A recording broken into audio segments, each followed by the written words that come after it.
right, here we are at MCAL with part 2 of our resurrection on the LX Torana.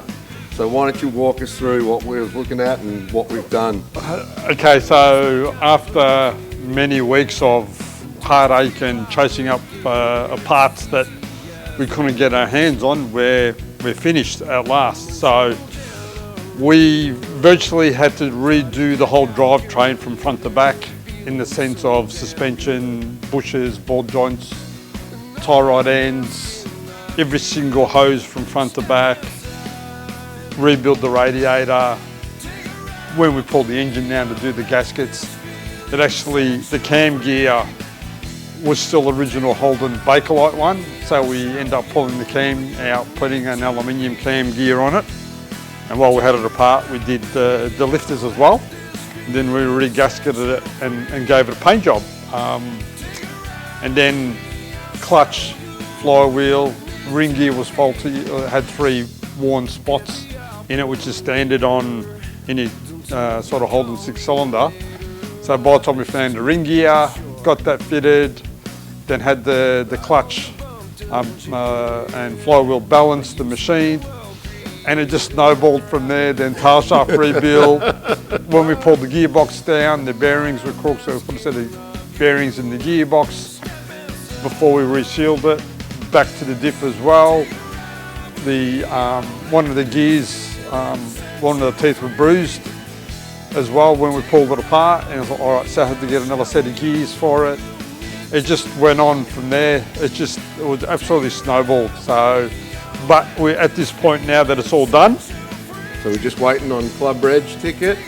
And that's got it roadworthy and she's ready to go. She's ready to hit the road. Yeah, it actually drives really nice. Wheel alignment, all that came up. Wheel alignment done really good. All right, let's open up the power barn and have a look and check on all the new toys. Wow, okay, spectacular.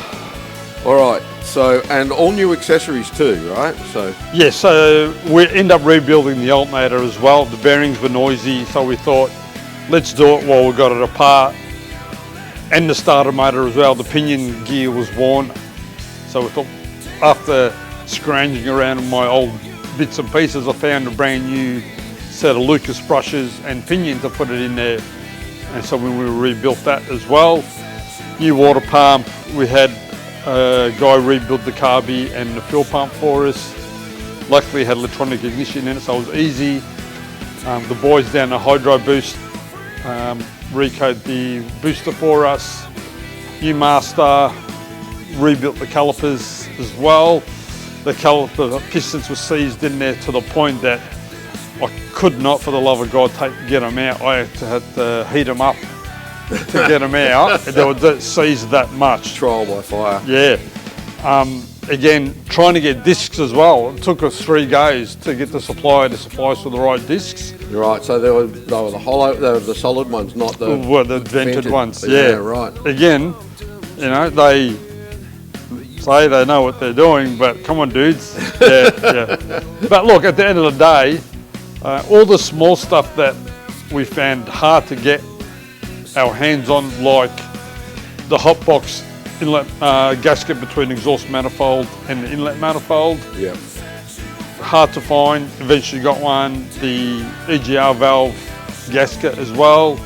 It's just trying to chase up the people. It's all the little things. All the little things. And the right people that know what they're talking about to actually get the right stuff. Because you got it apart, you're just crazy not to repair everything. Yeah, exactly. Even the wiring, once we started playing with the wiring, it was all crispy. It was just too much. So I ended up, from the firewall plug all around engine, I stripped it, rebuilt it.